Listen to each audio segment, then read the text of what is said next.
we've got Cenk Uygur and Tucker Carlson for the America After Charlie stream. America After Charlie. America After Dark. America After Charlie. Let's take a look at that. I haven't seen this yet. Apparently Tucker Carlson, popped up to help reunite the country or whatever. Yeah, on Tucker Carlson's shitty ass show. It's Scott, I'm Afraid of Black People Adams. Oh, Cenk Uygur. Oh gosh, who I think not Kellyanne Conway, the other lady, the Megyn Kelly. That's who it is. And then one other asshole that I wasn't familiar with, Megyn Kelly. I always forget her. I get her and Kellyanne Conway mixed up for no reason, even though Megyn Kelly is admittedly far more relevant to the world now. Charlie Kirk's life work was speaking with not just two, but with people he disagreed with vehemently. I thought that our next guest, who's run the Young Turks for probably almost 20 years now, I think he can correct me if I'm wrong, who is one of the most visible daily broadcasters on the left. The fact that he had this kind of amazing exchange with Charlie Kirk, well, a couple of them, but one pretty recently, I thought it'd be worth hearing what he thought. So it is with pride that we announced our next guest. Thank you, Cenk, for coming on. No problem, Tucker. Thanks for having me on. I think it's important that we have a moment like this where we try to bring the country together. Amen. I so strongly agree. You had this kind of famous exchange with him. I think it was 2018 at Politicon, and it got super heated and bitter. And it was like, I don't know, things were viral in 2018, but it was viral. They were, you dumbass. And also, like, that was actually when Cenk was, fucking taking his role seriously as a left flank media broadcaster, and he was taking these clowns to task instead of drinking beer with them. So yeah, there's a reason he has to go back to 2018 and not the more recent rendezvous Cenk had with Charlie Kirk, which was basically just a suck-off session. Yeah, and it was crazy. If you guys aren't familiar with this, I know a lot of you guys haven't been paying attention to politics since 2018. I had to go back and watch it. But Hassan's on stage with Charlie Kirk, from what I remember, and Cenk is in the crowd just standing up and screaming at the top of his lungs at Charlie, interrupting everything that Charlie has to say and just berating him. Doesn't give a single fuck what anybody has to say. People are like, stop interrupting, keep screaming at him, and you're the problem, and we need to take you down because you're destroying our country. And it's crazy that this is the same guy who's going to turn around and kiss Tucker's ass and kiss Charlie's ass now. And again, that's when Cenk was actually treating these right-wing ghouls the way they deserve to be treated. Not only in his direct fucking interaction with people like Charlie Kirk in that clip, but also, if you notice, he's defending Hassan against the right-wing bullshit. And then you came back to a TPUSA event, and I was amazed and impressed, both that he invited you and that you came. And you still disagreed on some things, but it was, the tone was completely different. Can you explain that? And better and great, I thought. Yeah. So first of all, in 2018, that was the Politicon that I debated you. Okay. And that's the other thing. Cenk is so forgettable. Tucker's like, oh yeah, we were debating that year, but I totally forgot about that. We got along pretty well, as I remember. We did. And Charlie was debating my nephew Hassan, Hassan Piker, but I couldn't help myself because that's who I am. And in the middle of their debate, I said something to Charlie when I wasn't on stage. I was in the crowd, and he yelled at me, "I live like a capitalist every day, Cenk." And then by the way, some people then thought that it was a racial slur. No, that was just my name. He was just slightly mispronouncing it. So then actually something happened in between that moment and Turning Point USA. So we were at the RNC in 2024, and Charlie came by at our booth and said, "Hey, do you guys want to talk?" And we were a little bit taken aback by that. We were really surprised by it. And Anna and I, Anna Kasparian is my co-host on the Young Turks, yes, talked it over and said, yeah, we would like to talk. And so he came on the show, and so they'll talk to these guys, but not any other leftists on planet Earth. Yeah. So we had our disagreements. So also, what's so shocking? I mean, they just had debated Tucker Carlson. Hassan had just debated Charlie Kirk. Like, what is so shocking about, like, do you want to talk? Like, yeah, that's the whole fucking industry, and is debating each other for clicks and views and shit. Especially at that time. Yeah, that's what I mean. Like, it's not. Yeah, that's not some shocking. It's not like he was, you know, oh, I don't know what this is. What's so profound about this? Cenk and Anna, Anna and I were really desperate. You know, we were really out at sea, and Tucker Carlson gave us a life raft. So it's interesting that you have me on here, you know, partly for the reasons that, you know, your friend texted you about. Oh, well, that's strange, right? Left and right. And so I don't agree with everything that you, Megan, and Scott said about Charlie. I'm sure. Right. But I think that's what makes it more interesting. So the willingness to talk to us, even though we were so entrenched on different sides, right?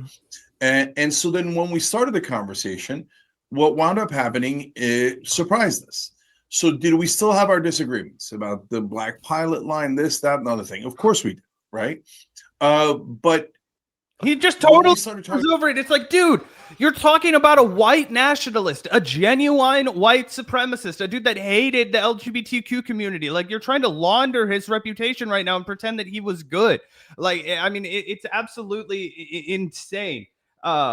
Did you read any of the Ta-Nehisi Coates piece? I did, yeah. I thought the intro did a fucking great job of basically laying out, like, this is explicitly who Charlie Kirk was. He was a racist. He hated these people. Here are all the quotes that you could possibly need to you know, explain, hey, this guy was hateful. That was his entire brand. So it's really shocking. I guess less shocking for people like Cenk Uygur, but we saw this across the board. Like, people like Ben Burgess published in Jacobin talking about how, oh, you know, Charlie Kirk didn't descend into fucking, you know, ad hominem attacks and all that kind of crazy shit, which is absolutely untrue. He did it constantly. He made jokes about fucking hundreds of thousands of fucking Palestinians being murdered, right? He made a joke on stage. I retweeted it. This was not that long ago, right? Where he was saying, I used to tell gay people that if they went to Gaza, that Hamas would throw them off of a tall building, but now there aren't any tall buildings left. Ha ha.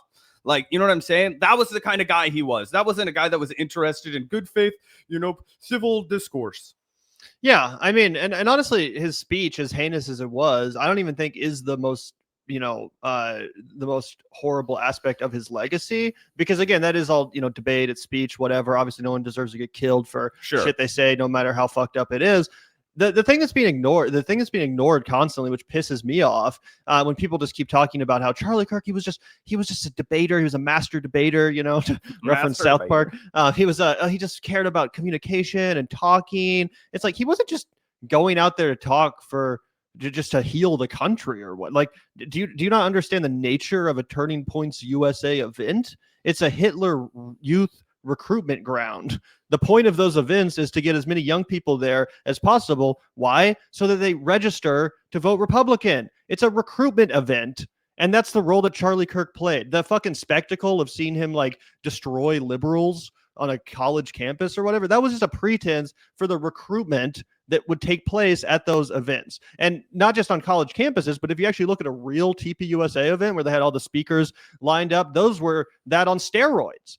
That's what this was, which is why it was integrated into the Republican Party, which is why it was literally an integrated arm of the RNC. Charlie Kirk was not just a propagandist, which he absolutely was, but he was a recruiter, and a very effective one. And that was his real role, not being a master debater like all these idiots keep talking about. And it's not just right wingers. I see this too. Like you said, Ben Burgess. I saw Ryan Grimm saying that on Counterpoint or Breaking Points this morning. Ryan's been hella boomer on this. I love you, Ryan. You're a great reporter, but you've been boomer as hell on this. He's just acting like this guy is just like the Johnny Appleseed of debate. Like, oh, he just went out to go start debating, and then he couldn't stop. He just had to keep on debating. He keep on debating people. It's like, no, dude, that's not what he fucking did. He was a recruiter for basically what is the modern day Hitler Youth.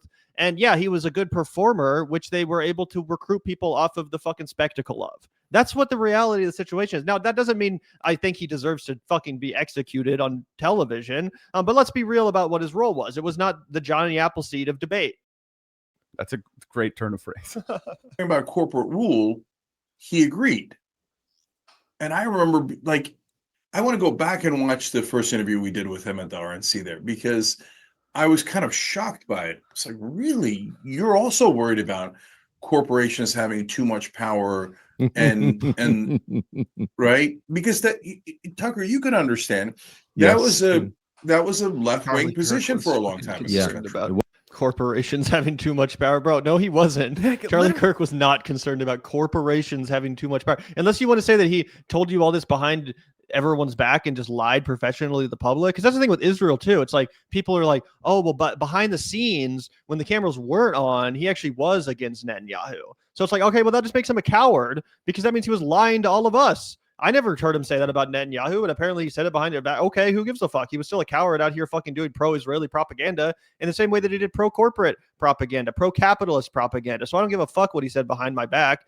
What did he actually put out there into the world? Oh, 100%. It's like that meme. People will say anything online. Charlie Brown had hoes. It's like, bitch, no, he didn't. You know what I mean? And exactly. I don't give a shit what he said behind closed doors. That was something that Charlie Kirk and the entire Republican Party dragged the ever-loving fuck out of Hillary Clinton for saying, rightfully so. You have a public position and a private position. That's horseshit when you're trying to be the guy that speaks from the heart. Oh, I'm the stump it Charlie guy. The Johnny Appleseed of debate, as Gavin just coined him. That's great branding, by the way. And that's totally true.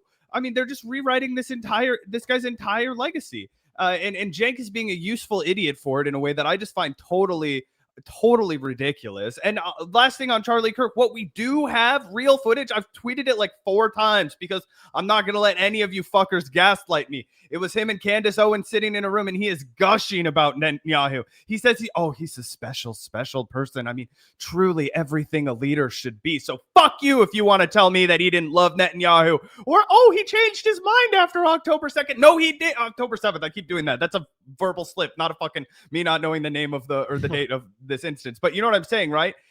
He absolutely campaigned and cheerled for the ethnic cleansing of Palestinians. He made a mockery of their suffering. So fuck you if you want to rewrite his legacy. And again, I just want to show for anybody who wants to rewrite his legacy and be like, Charlie Kirk was standing up to Donald Trump and he was standing up to Israel. He was a guy who fell the fucking line when he was told to. Charlie Kirk says he's done talking about Jeffrey Epstein for the moment. He immediately fell in line as soon as Donald Trump. He said, I'm going to trust my friends in government. About the Epstein thing. He literally, after like a week of being like, this is kind of a bad look, guys. And then he was like, you know what? I think I'm going to trust my friends in government, aka Kash Patel and Dan Bongino and all the biggest dumb fucks in the world. Yep. Less than 8 weeks before he was killed. So I don't know what part of the day that he was really breaking with the Trump administration. If anything, it was what we talked about yesterday. He was worried about losing out on views that were going to go to Nick Fuentes and Candace Owens instead. Yeah. 100%. That's the only reason he was trying to even remotely moderate his position on Israel is because he didn't want to become irrelevant. He didn't want to have his popularity subsumed by people that were willing to be more anti-Semitic than he was because they weren't being funded by Zionist billionaires like he was. But the battle has been joined, and so that is an incredible development in American politics that mainstream media, I think, has chosen to ignore because it's inconvenient for them. Then we got into a specific topic, which was banning private equity from buying residential real estate. And the idea behind that is private equity is the biggest bank. This man doggedly supported Donald Trump. He would never, ever, ever, ever, ever fucking support that. Person in the world, basically. They're the and by the way, you could do this with literally anyone. Like we could sit here and be like, we had a conversation with Nick Fuentes and could you believe it? He also is against the bankers. I thought we had nothing in common, but Nick Fuentes, it turns out he hates the bankers. I guess he's one of us. I guess we have a lot more in common than we thought. Isn't this crazy? Yep. Institutions. And they've started to buy all of our homes. Now that creates a huge number of problems. Number one, it drives up housing prices. That is why they are artificially high, because so much more demand has come into the market. And I went to Wharton Business School, so this is not complicated, though. We don't probably have to keep watching all of this. It goes on for a while. Do you want to keep playing it? I mean, if there's something else that's like going to happen that's worth reacting to, sure. But it just seems like a boring fucking, whitewashing of Charlie Kirk at this point. Yeah, I feel like we've done enough dogpiling on this guy. We can move on to our next topic. But this is essentially what Cenk has become. He's a lol cow now. He's there for us to mock him for cowering to the right, no pun intended. And he's there for the right to be like, look at this dude. The left was so crazy that even Cenk, the guy who has been on the progressive left for 20 years, even he's with us on everything. He hates the left on everything that we hate the left for too, guys. He's a Republican. He just won't say it, basically. You know what I mean? That's what they're trying to do with Cenk, and that's what they're doing with Anna. and that's the only time they're ever relevant. I mean, we've even noticed, we've covered the fuck out of the Young Turks, but they're basically not worth covering anymore because they're totally washed. The only time they ever get any views is from Republicans who are looking at them like, oh, I remember you used to be progressive and now you agree with me. They did the total Dave Rubin, and they're at the Rave Dubin part of their fucking career.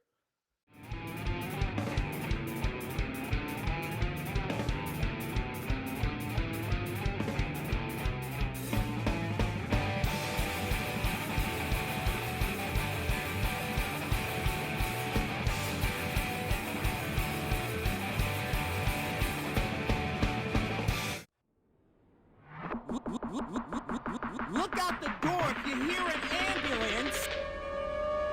The Vanguard will be there, sir. The Vanguard will be there, sir. The Vanguard will be there, sir. The Vanguard will be there. Be there. The